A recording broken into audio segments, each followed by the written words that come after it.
All right, guys, it's been a long time since I've last updated, and a lot of reasons why. I think, first of all, the holidays. The holiday season has definitely gotten the best of me, but I've kind of let that happen because I know that in a matter of months, I'm going to be some hyper focused bodybuilder in the midst of a contest prep. So, why not enjoy some time where I guess I'm not exactly on point and sweating all the details.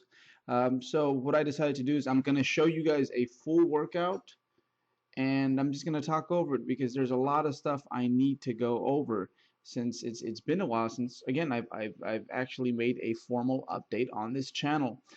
So first of all, we'll start with the fact that, yes, okay, so typically I don't do deadlifts along with an upper body day, but the day prior to this, I had just gotten back into town, and my left adductor was giving me some issues from just doing a ton of driving. So I was a bit tight and didn't really want to risk it. So I saved any kind of movement that involved hip extension for the next day, which was just my deadlifts. And instead, I just had a really light leg extension and leg curl day the day before. So did deadlifts with my upper body, not usually the way I do it. And since I'm getting back into the groove, I did something a bit different, and I kind of enjoyed it actually. So I worked with a bunch of 8.5s, which means everything was done with at least 2 reps in the tank, and did multiple sets of 3 on this day, I believe. Yeah, multiple sets of 3, and just really finding my groove again on the deadlift. And the deadlift is one of those movements that once I start prepping, I am very optimistic that I will be able to get stronger on initially. I don't think I would not be surprised if I end up pulling a smidge over 600, even when it's been months and months since I've officially started dieting and I'm in true contest shape. Squat and pressing, a different story. So after the deadlifts were done, we moved on to my actual upper body workout, and again, using, I'd say, I would call this heavier loads because it's definitely at about 80% of my 1 rep max. But again, I'm staying really far away from failure. So I call these days technique days. So most of my heavy days, they border on being called technique days. And technique days is I actually have a lot of my powerlifters have days where they specifically work on technique. So loads where obviously from rep 1 everything is firing, but they're staying pretty far away from failure. So no grindy reps. So doing a lot of technique work because I really want to start uh, using the barbell bench press as my prime movement, close grip barbell bench press, and the conventional deadlift. I want to start using both of those throughout these first few months of my prep. So in order to find the groove, I've been doing a lot of technique work. So yeah, after the pressing, and that's basically all the pressing I did, we went on and did some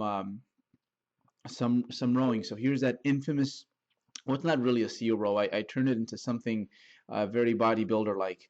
And again, the inspiration for this came from some old school handles that I've used in the past that they really don't make anymore.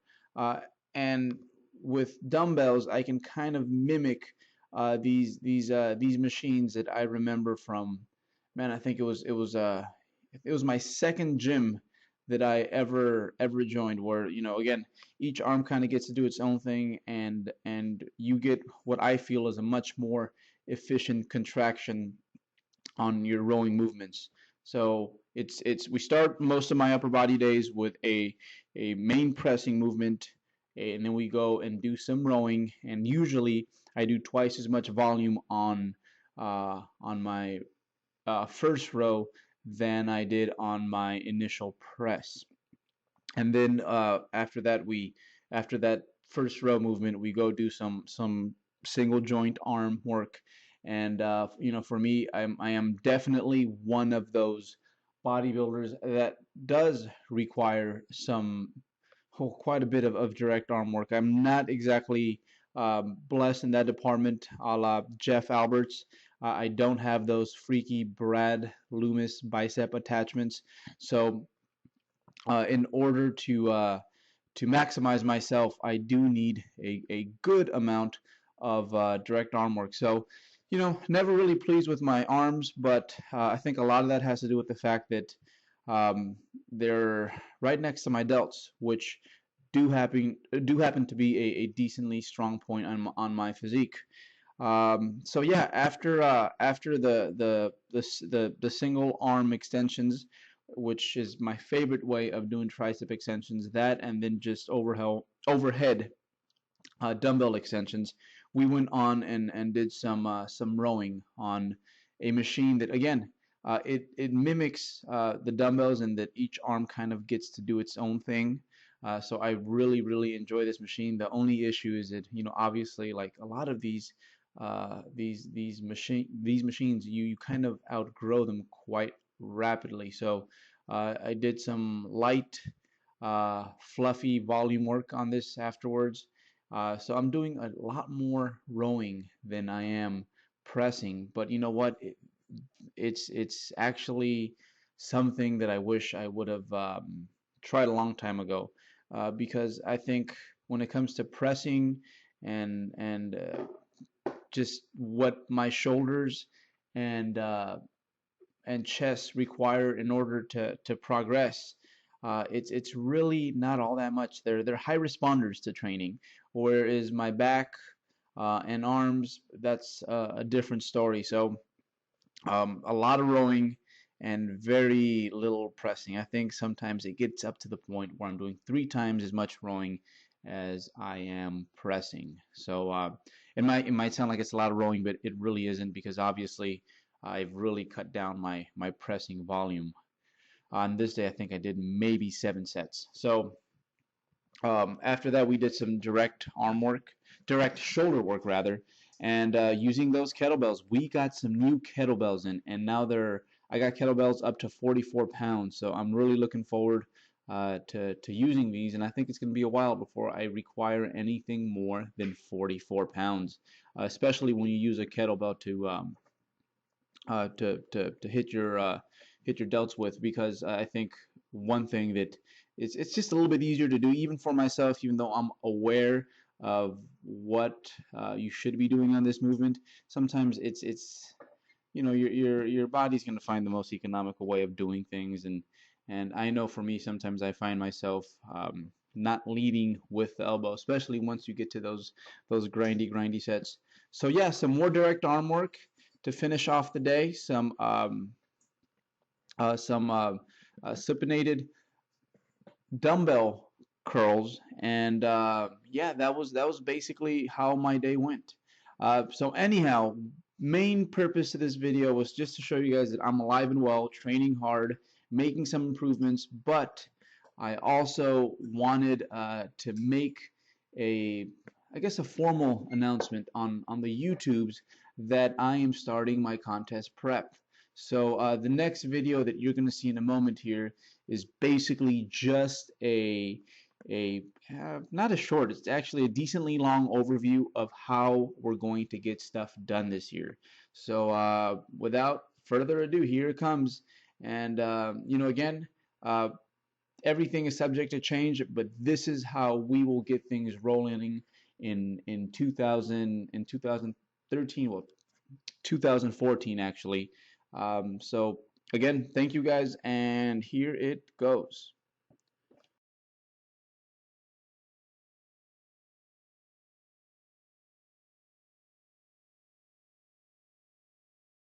So brief overview of my contest prep. And first of all, we'll start with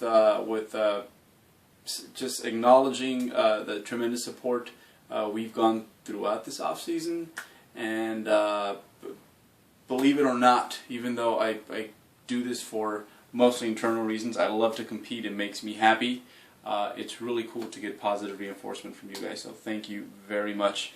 But yeah, let's get it rolling. So 2014 prep, last time I was on stage was October last day of October, I think, or right around the last days of October of 2011. So it's been a long time. I'm itching to get there. I technically started my prep about a week or so ago, but wasn't as precise as I normally would be, and I was okay with that. My goal in December was to just basically finish December looking a little bit better than how I started December. So, but I'm anxious to get that type A bodybuilder going and start to sweat the details. So let's start with the training. And first of all, training is really important. I think one thing that I did this year that really changed, helped me in terms of improving my physique was upping my frequency. So basically it's an upper-lower split. Everything gets hit 3 times a week. Of course, because there's more frequency and I'm working out 6 days compared to previous years. There's always 5 or 4 days per week. I have to be a bit more careful when it comes to my volume cap. So 6 days is how many days a week we're working out. It's upper-lower. So of course, you know, everything gets hit 3 times a week. The first 2 days are heavier days where we're really focusing on moving weight in the 2 to 4 rep range. So it keeps the power lifter in me, the bad power lifter in me, happy.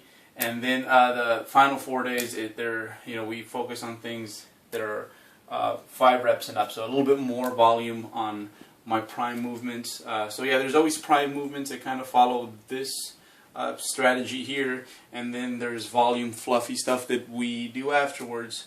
Yeah, that's the main difference between those 2 days. And of course, auto-regulated, and as of right now, no cardio. Will I need cardio? I don't know, to tell you the truth. However, you know, those last, you know, bits of fat that you need to get off, sometimes you need a little something to mobilize those.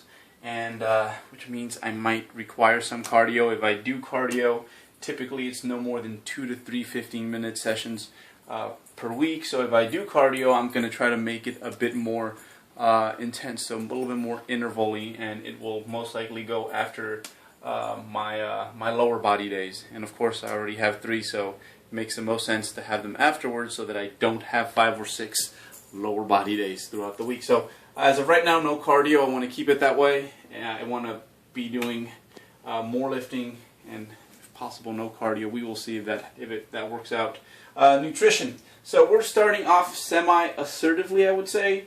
I think last prep, when I came out of the gates, I think I was dieting on about 200 or so more calories, maybe a bit more. But I'm a bit more sedentary these days. I'm sitting in front of a computer quite often for many hours, and it's definitely changed, I think, well, how much calories I require in order to lose fat. And you know, again, that's the thing about contest prep, is that no prep is the same. You know, these numbers worked last time doesn't necessarily mean that it's going to work this time. So a little bit less food, and I think what most likely is going to happen is that as I get leaner, fat will probably come down a little bit.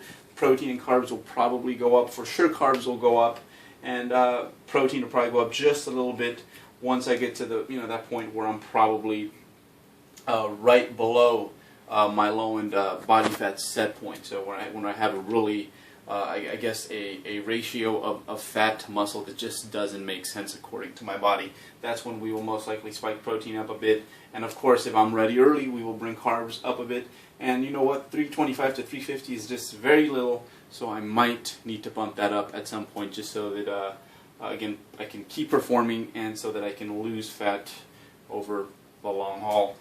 So yeah, less food than last time, but I'm smaller as in I'm leaner. I think I was 172.4 this morning, so that puts me at about 12 pounds over stage weight. So happy with that. No refeeds for the time being. Why? Because my fat self doesn't need one right now. We will probably start using those once it gets a little tougher and I get leaner. But as of right now, I think no refeeds. I expect that to last, I'd say, at least a month. So a month with no refeeds. I said it. Let's see if I stick to it. So the goals. The goals are to go from 174 is my high-end weight, so that's what I put myself down as. Get myself down to 160, that's about where I expect to land. So 160 is typically my contest weight. And yes, you know, at some point you really don't add weight. I think that this shows up on the scale. I hope I'm wrong, but at some point you don't. However, the look is totally different. So I really think this 160 is going to be way different from my last 160. I want to be ready in April. I have shows in March, which I will just kind of do for kicks. But I want to be ready in April so that I can start eating up, bringing food up, and rather than cramming into the more important shows, I'll be actually, you know, ready way ahead of time, and yeah, just I'll have a more consistent look. In terms of performance, I want to maintain 90 to 95% of my 5 rep maxes. So last time I was able to maintain a good chunk of my 1 rep maxes, but I really think that, you know, right around this rep range, the 4 to 8, 4 to 6 rep range, I think that rep range is just, it's really important to a bodybuilder. And while I did a good job maintaining my singles, I think I could have done a better job with the 5 rep work. So that's the goal. On my main lifts, I want to keep about 90 to 95% of my strength and compete. I want to be one of those guys that, you know, when regardless of what show it is just a threat to do really well. So that's my contest prep. And as far as what shows we're going to do, let's we'll save that for another video, because I did brief you guys on that, but it's changed quite a bit since then. And not only do we have shows, but we're going to be in different countries, in different states, just having a good time and combining contest prep, which to me again is like a huge celebration, combining with a lot of other good things. So that's it from me, guys. So hopefully that was clear and comprehensive. So now we just, one thing to show it to you guys, is another thing to do it. So I'm gonna get to work and start getting this done.